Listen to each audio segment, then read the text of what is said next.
Hey guys, tonight we're sinking slowly, and I mean very slowly, into the long, tragic, and sometimes just plain embarrassing downfall of the world's monarchs.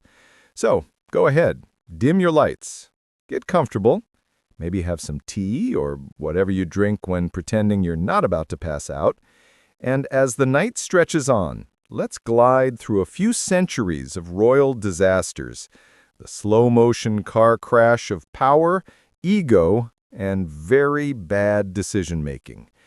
Because if history has taught us anything, it's that giving one person absolute power is a bit like handing a toddler a blowtorch and saying, "Don't burn the house down." Let's begin in the glittering courts of Europe's golden age of monarchy, when kings still thought they were directly hired by God himself, which was a pretty convenient job reference. They called it the divine right of kings. The idea was simple. If God put you on the throne, then clearly no mortal had the right to question your decisions, no matter how catastrophically stupid they were. And wow, they took that idea seriously. Take Louis XIV of France, the guy who basically rebranded monarchy as a lifestyle. He wasn't just a king. He was the Sun King, because apparently modesty wasn't on the royal syllabus. Louis ruled for 72 years, which is about 71 years longer than he probably should have. He believed himself to be the living embodiment of France. Literally. His catchphrase was, "L'État, c'est moi." I am the state. It's the kind of phrase you'd expect from someone about to have an entire palace built just to flex on other monarchs. And that's exactly what he did. Versailles wasn't just a royal residence. It was an entire ecosystem of marble, mirrors, and courtiers who had to pretend to care about his every sneeze. Everything was designed to orbit Louis like planets around a massive, wig-wearing sun. There was even a ritual for watching him wake up in the morning, la laveur du roi. Nobles would literally crowd into his bedroom to watch the king get dressed, because nothing says political influence than making small talk while the monarch puts on stockings.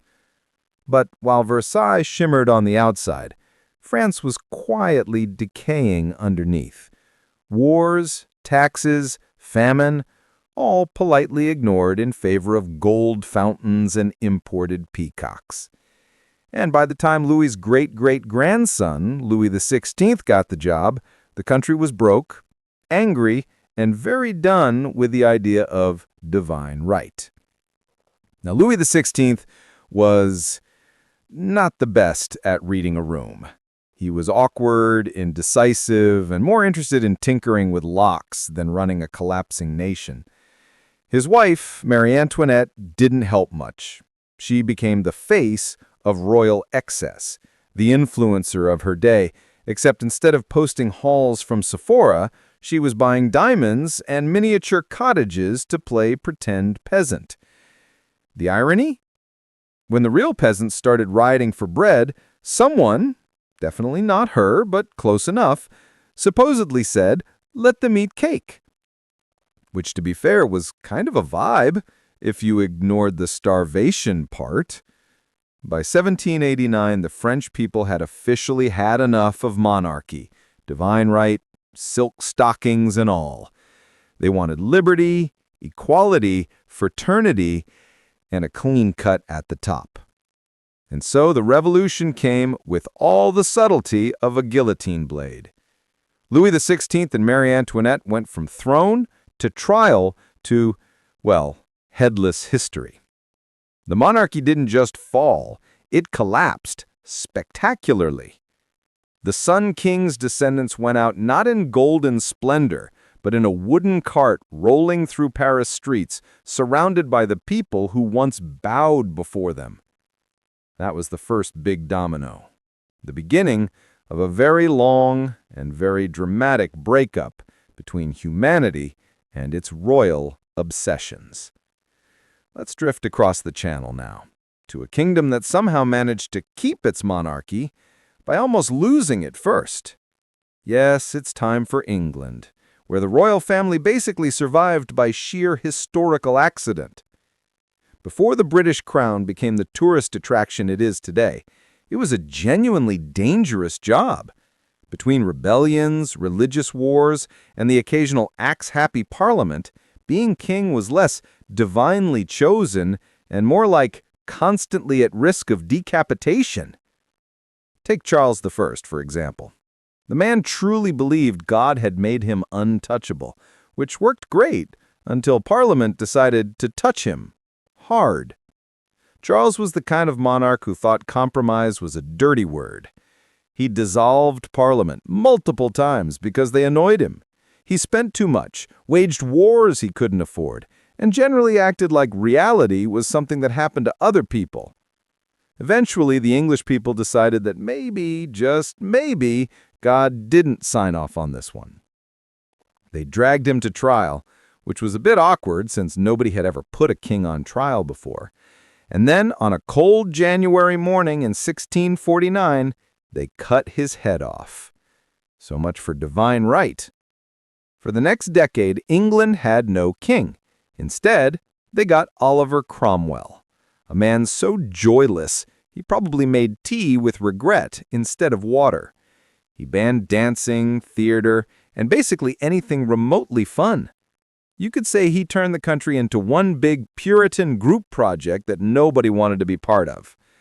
But after Cromwell died, everyone collectively sighed and said, you know what? Maybe monarchy wasn't that bad. So they brought it back. The new king, Charles II, was everything Cromwell wasn't. Charming, witty, and a full-time party enthusiast. He reopened the theaters, filled his court with mistresses, and probably set a world record for royal illegitimate children. But even Charles knew being king was no longer about divine power. It was about survival, and public opinion, a terrifying new concept, had entered the game. By the time we get to the 18th century, monarchs across Europe were starting to look a little outdated. People were reading philosophers, not psalms. They were talking about reason and rights instead of royal bloodlines. And kings everywhere started to sweat under their jeweled collars. One of the more tragic examples of a royal who didn't get the memo was Tsar Nicholas II of Russia, a man so unprepared for modern leadership that it's honestly hard not to feel a little sorry for him. He wasn't cruel by nature, just spectacularly bad at being in charge. While Europe industrialized, Nicholas still ruled like it was the 1600s. He believed himself chosen by God, destined to preserve autocracy, but what he preserved was misery.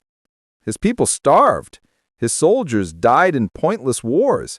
And when revolution finally came, he seemed genuinely shocked that people weren't thrilled about it.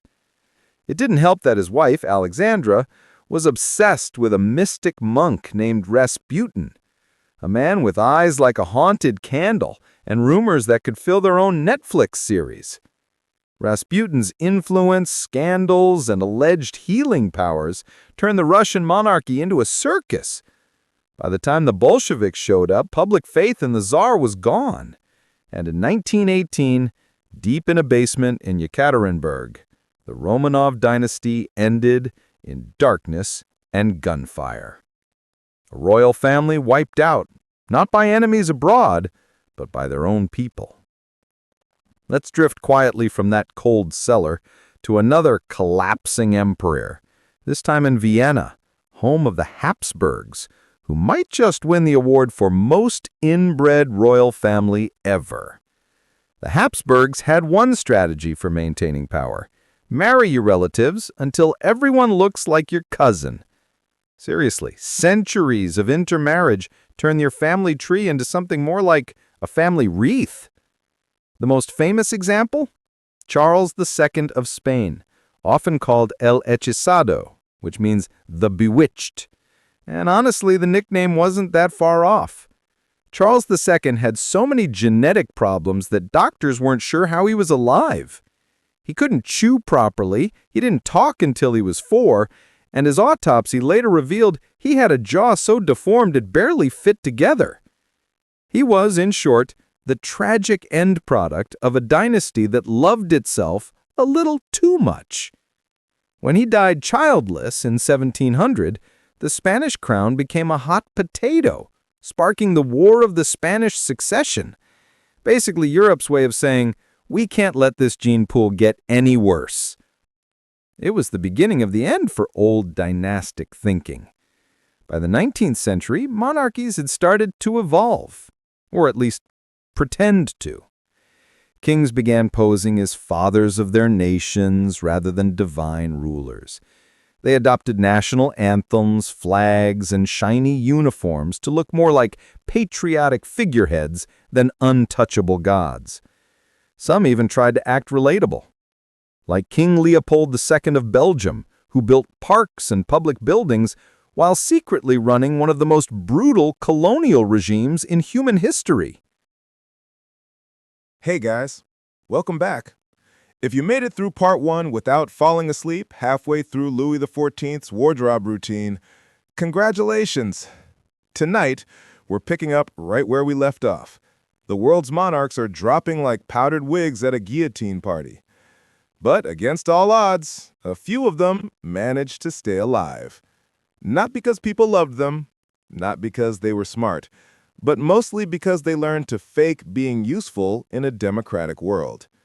So fluff your pillow, take a deep breath, and let's float into the royal afterlife, the age of monarchies that survived by pretending not to rule. Let's start with Britain, because honestly, the British monarchy is like the historical equivalent of a very old house that somehow hasn't collapsed yet. After centuries of civil wars, beheadings, and constitutional meltdowns, Britain finally figured out a system that mostly worked. Keep the king around for decoration and let Parliament do all the boring stuff. By the 19th century, the monarchy had turned from absolute rulers into something more like a family-run PR department. And nobody understood this transformation better than one small, perpetually mourning woman in black, Queen Victoria. Now, Victoria didn't start out as the perfect queen. When she first took the throne in 1837, she was just 18, barely old enough to vote for herself on Love Island. She had a temper, cried a lot, and basically treated everyone like background characters in her royal drama. But when she married Prince Albert, yes, that Albert of the Prince Albert piercing fame, which he definitely didn't invent, something changed. They became the ultimate royal brand. They had 9 children, they built palaces, they posed for endless paintings that looked like overexposed family Christmas cards. And when Albert died, Victoria went full Gothic widow mode for the next 40 years. She wore black every day, talked to his portrait, and sort of ruled from behind a curtain of grief. Weirdly, people loved it. Her sadness made her seem human, relatable even, which was good, because by the 1800s, Britain didn't actually need a ruler. It needed a symbol. Victoria became that symbol, the face of empire, decency, and industrial success. She didn't command armies, she just existed nicely. That, it turned out, was the secret. The British monarchy learned that if you can't rule by divine right, rule by sentimental marketing.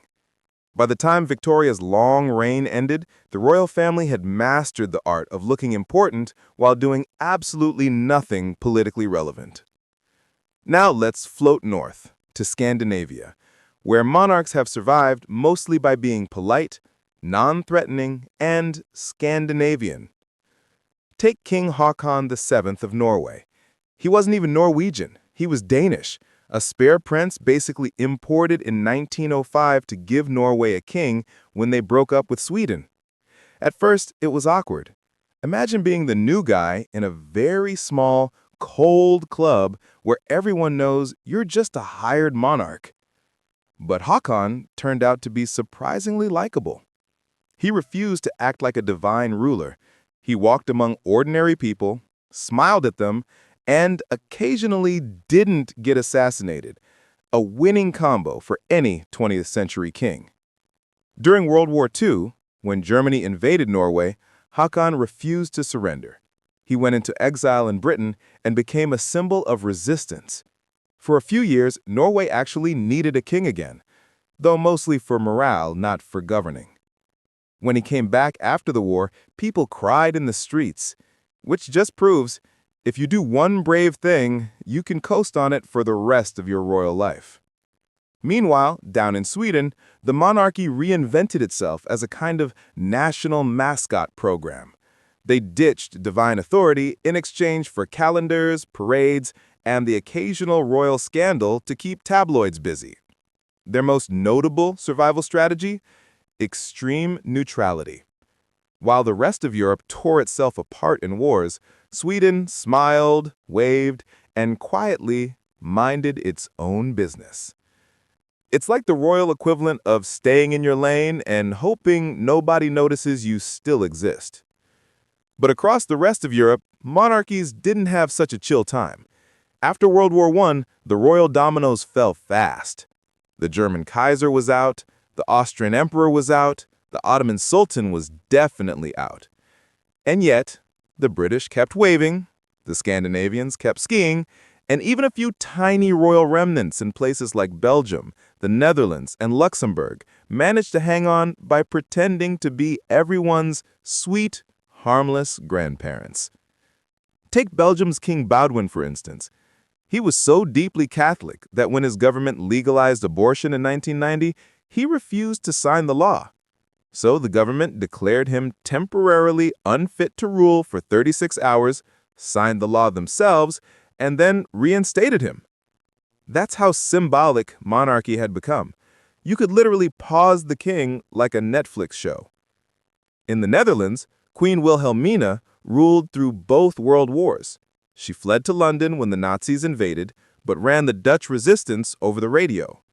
After the war, she stepped down voluntarily, something older monarchs found borderline heretical. Her daughter Juliana, and later Beatrix, kept the tradition alive. Low drama, socially active queens who knew how to smile convincingly while opening museums and tulip festivals. It turns out quiet consistency and national branding go a long way. And then there's Spain, a country whose monarchy had more comebacks than a pop star. After centuries of chaos, wars, and one particularly incompetent line of Habsburgs, the Spanish monarchy was abolished, restored, abolished again, and finally resurrected in the late 20th century under King Juan Carlos I. Juan Carlos was brought in after Franco's dictatorship ended. He was expected to be a puppet. Instead, he helped steer Spain towards democracy, a surprisingly modern move for a man with literal royal blood. For a while, he was beloved, the cool king who saved democracy. Until, of course, he wasn't.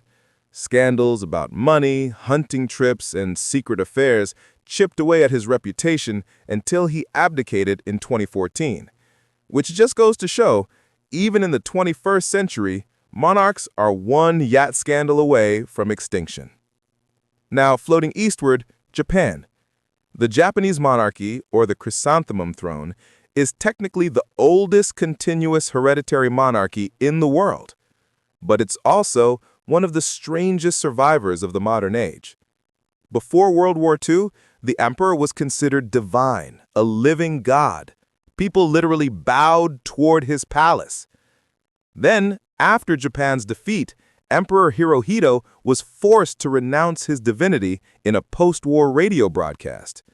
Imagine being told, one day, hey, by the way, you're not a god anymore. Awkward. From that point on, the emperor became a purely symbolic figure. He attended events, planted trees, and avoided politics like it was radioactive, which, given the circumstances, wasn't far off. His son Akihito continued the tradition, quiet, gentle, and surprisingly normal. He was the first Japanese emperor to marry a commoner and the first to abdicate in over 2 centuries. His decision in 2019 to retire for health reasons made headlines not because it was shocking, but because it was so refreshingly human. A god could never retire. A man could. If you zoom out, it's kind of poetic. Monarchies that survived didn't do it through divine right or military might. They survived through adaptation. They learned to be ornamental, to smile, wave, and stay out of trouble. They turned their crowns into cultural logos. Their palaces became museums. Their power turned into tourism revenue. In short, they became living antiques, valuable but no longer essential. But here's the thing about antiques. People keep them around out of nostalgia until they start collecting dust. And as the 20th century rolled into the 21st century, public patience with royal privilege began to fade again. Because the more ordinary people struggled with economic crises and inequality, the harder it was to justify giving one family castles and taxpayer-funded weddings. The royals, sensing the mood shift, tried harder than ever to appear normal. So now we have modern monarchs who talk about climate change, pose for selfies, and go on talk shows. Some even marry celebrities because, apparently, nothing says modern than your royal lineage merging with Hollywood. And the British royals, of course, perfected this game. From Princess Diana, the People's Princess, to Prince William and Kate, to Harry and Meghan, the monarchy became part soap opera, part PR exercise, and part historical cosplay. They're not symbols of divine right anymore. They're reality TV with tiaras. And somehow it works. Mostly because the world likes the illusion of royalty, the pageantry, the drama.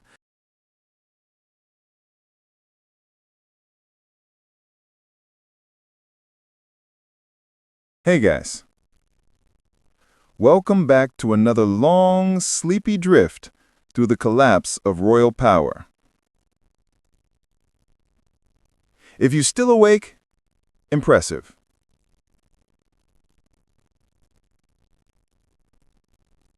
You've survived 2 full centuries of royal drama, bad decisions, and inherited jawlines.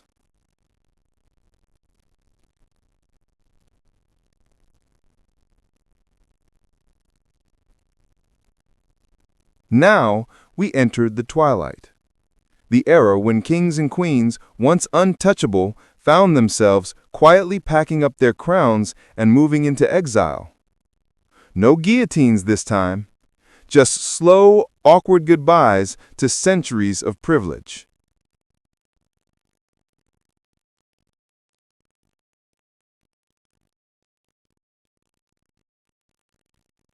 So,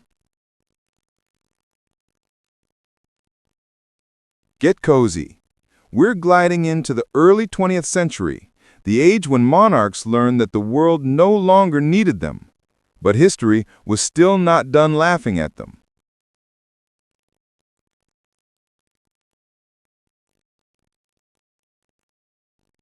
Let's start with the man who might have been the most dramatically dethroned of all, Kaiser Wilhelm II of Germany.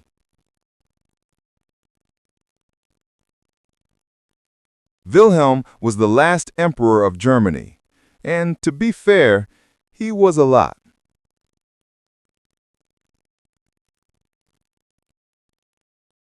Born with a withered arm due to a birth injury, he spent most of his life overcompensating for it with uniforms, medals, and a deeply unhealthy obsession with appearing manly. He idolized his grandmother, Queen Victoria, but also had a deep inferiority complex about the British Empire. So, naturally, he built a massive navy to compete with them. Because when you have unresolved family issues, the logical solution is a global arms race.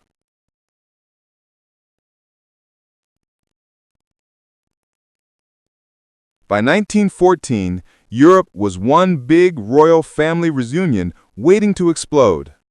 And thanks to a web of alliances and Wilhelm's talent for saying the wrong thing at the wrong time, the world stumbled into World War I.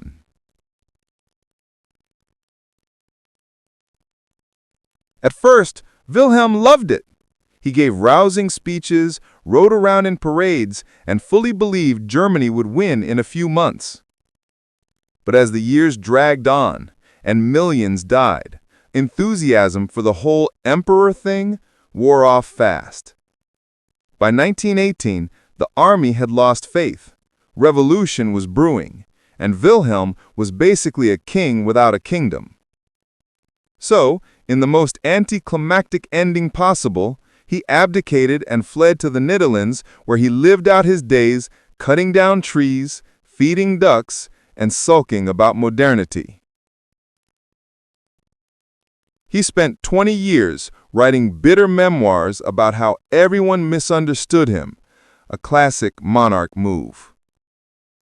When Hitler came to power, Wilhelm hoped for an invitation back to Germany. He didn't get one.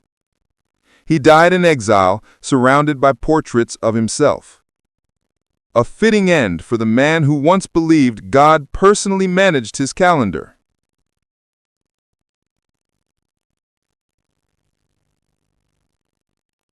Next, let's drift south to the crumbling marble of Vienna, where the Habsburg dynasty finally ran out of centuries to survive on.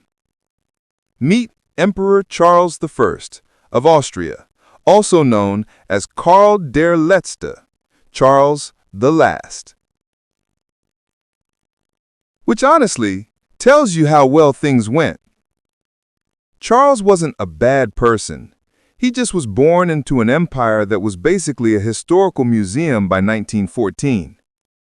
The Austro-Hungarian Empire was a patchwork of ethnicities, languages, and grudges, all loosely glued together by tradition, bureaucracy, and mutual exhaustion.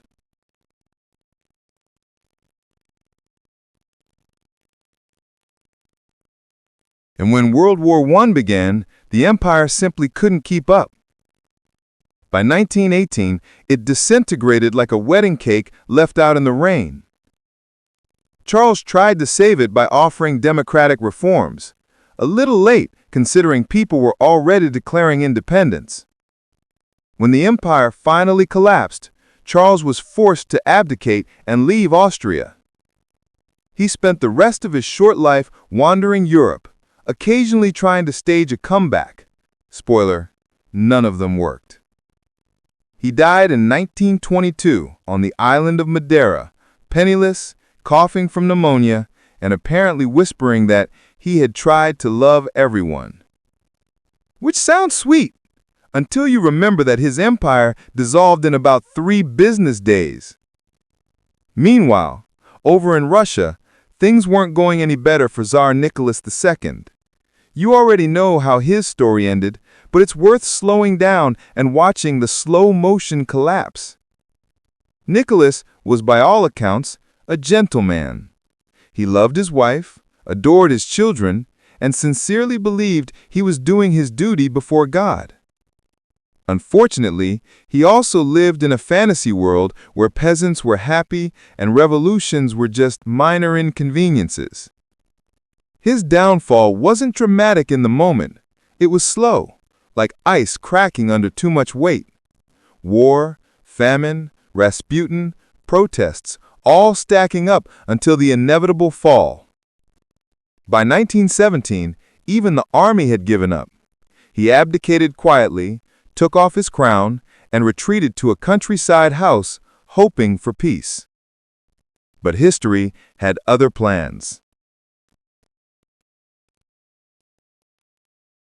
The Romanovs' final months were a strange blend of family warmth and creeping dread. Dinners, games, diary entries, all while the revolution outside grew louder until, one night, in a cold basement, the monarchy that had ruled Russia for 3 centuries ended forever. No crowds, no trials, just darkness and bullets. It was the death of divine right in its purest, bleakest form. Let's move west again, to Italy, where monarchy somehow managed to survive both Mussolini and World War II, but not for long. King Victor Emmanuel III was the kind of monarch who always looked vaguely apologetic for existing. He ruled from 1900 to 1946 and somehow managed to be both a king and a bystander to every major disaster of the century.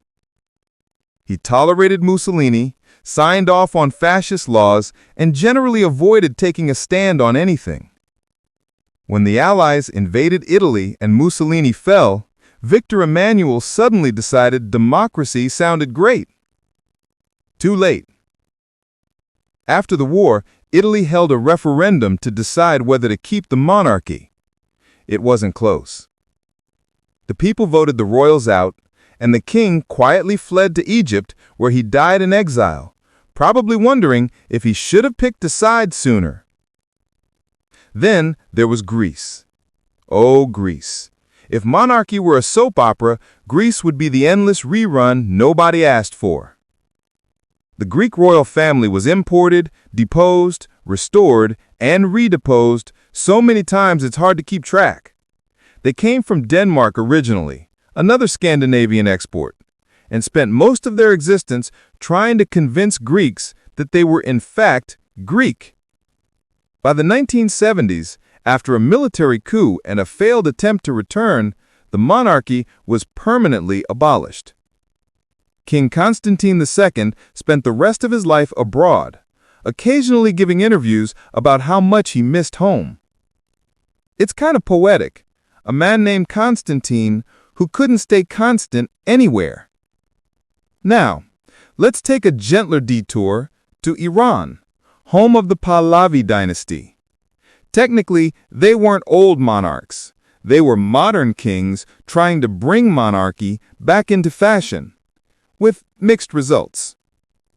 Mohammad Reza Pahlavi, the last Shah of Iran, wanted to build a shiny, modern kingdom. He threw lavish parties in ancient ruins, imported European designers, and crowned himself with jewels that looked like a small chandelier. He also ruled with increasing paranoia and repression. So when the 1979 revolution came, it wasn't subtle. The Shah fled the country, bouncing from Egypt to Mexico to the Bahamas, basically a royal Airbnb tour, before dying in exile.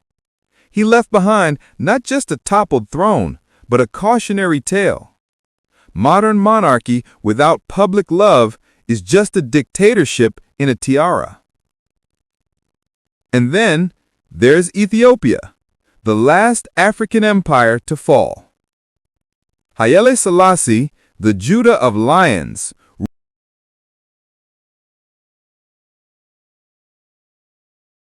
Welcome back. If you're still awake, you've drifted through centuries of royal rise and ruin. You've seen thrones built, burned, and buried. Now, we open our eyes in the modern world, a place where crowns are polished but powerless, and monarchy has become something new, a performance. Let's start in Britain, because when it comes to surviving monarchy, nobody does it quite like the British. Once upon a time, British monarchs commanded armies, dissolved parliaments, and casually executed relatives before lunch. Now, their biggest political move is deciding what color hat to wear at the next garden party. It's been a long, gentle fall from power.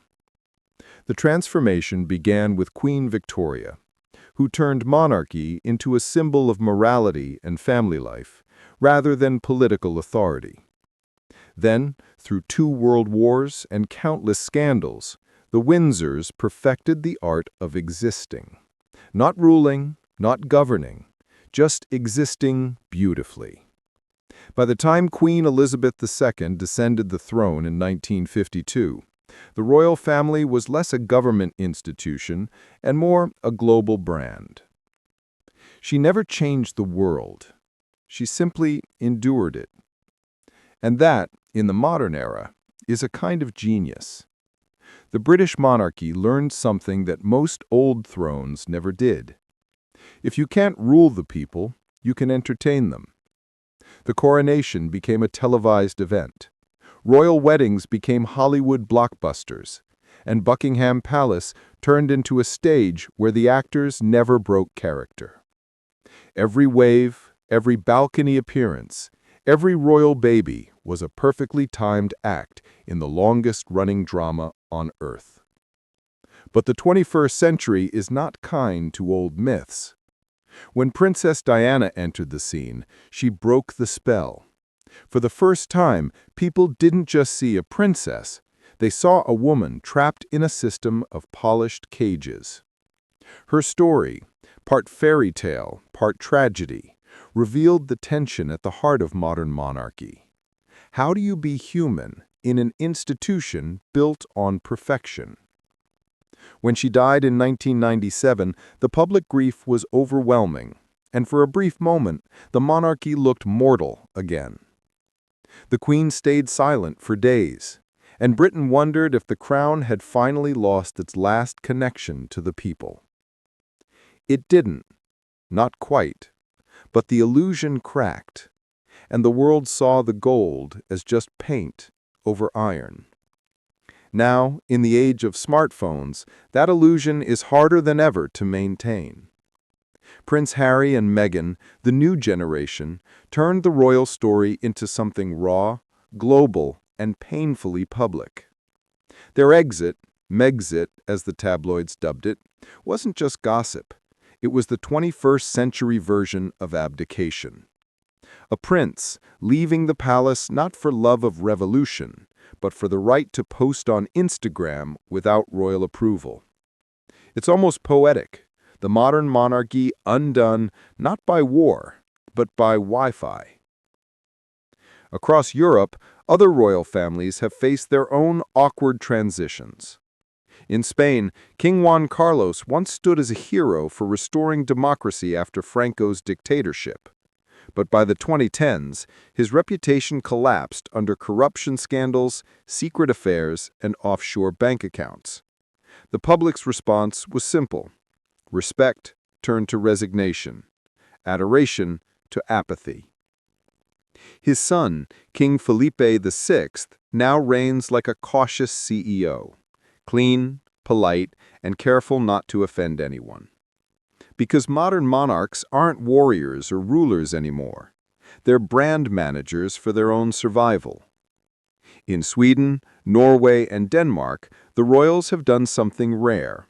They've become relatable. They bike to work. They shop at IKEA. They even marry commoners. These monarchies survive not because they're powerful, but because they've perfected the illusion of humility. They've made monarchy look democratic, a paradox so gentle that nobody minds it existing. Then there's Japan, the world's oldest continuous monarchy and the quietest of them all. The Japanese emperors once claimed divine descent from the sun goddess Amaterasu. But after World War II, that divinity was formally revoked by the Americans, a sentence that changed 2,000 years of belief overnight. And yet, the chrysanthemum throne endures, not as power, but as presence. Emperor Akihito, who reigned from 1989 to 2019, was perhaps the most humble monarch in history. He bowed to survivors of earthquakes, visited war memorials, and apologized for the past. His abdication, the first in over 2 centuries, was a quiet act of humanity that somehow felt revolutionary. Because in the modern world, humility is rebellion. But even as monarchies adapt, they live under constant digital surveillance. Every smile analyzed, every silence judged, every rumor viral. The old idea of sacred mystery is gone. There are no sacred kings anymore, only public figures with PR teams. Even Queen Elizabeth, the most private monarch of her time, could not escape becoming a meme. The internet turned her into a global grandmother, a comforting relic in an uncertain world. When she died in 2022, the reaction wasn't about politics, it was about memory. It was grief for stability itself. Because that's what the crown has become, a symbol, not of power, but of continuity. People don't need monarchs to rule them anymore. They just need them to remind them that someone, somewhere, is still there, smiling, waving, unchanged. It's monarchy as meditation, predictable, peaceful, a kind of living lullaby for nations that crave calm. Of course, not every royal family managed to keep that peace. In Thailand, the monarchy remains one of the few in the world still treated as near sacred. But the younger generation is questioning even that. Mass protests, social media criticism, and calls for reform have made the unthinkable, challenging the king, suddenly possible. A centuries-old institution now faces hashtags instead of armies. Meanwhile, in the Middle East, absolute monarchies like Saudi Arabia and Qatar still hold real power, oil-rich, media-savvy, and heavily modernized. Their monarchies are rebranded for the 21st century.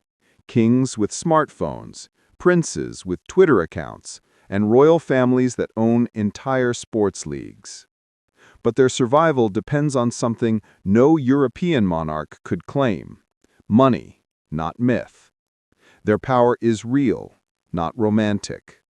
And history will decide whether that makes them the last true monarchs or just the next to fall. As the 21st century unfolds, monarchy has become a mirror of the world itself.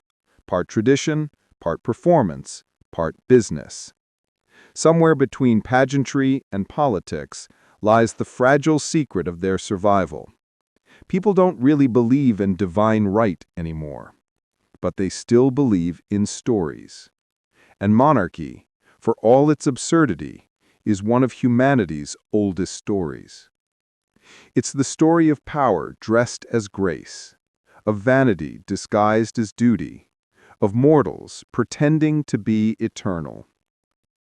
Even now, when kings walk red carpets instead of battlefields, the crown still carries weight, not in gold, but in memory. Every coronation, every royal birth, every slow procession through rain and silence, it's not about authority anymore.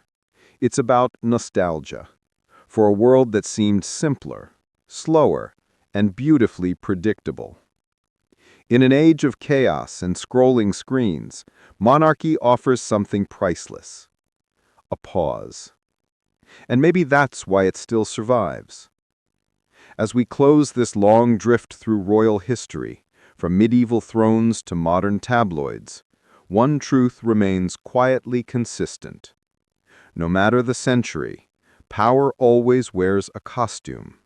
Sometimes armor, sometimes velvet, sometimes a smile for the cameras. But beneath it all, the story never changes. Kings rise, crowns fall, and humanity keeps watching.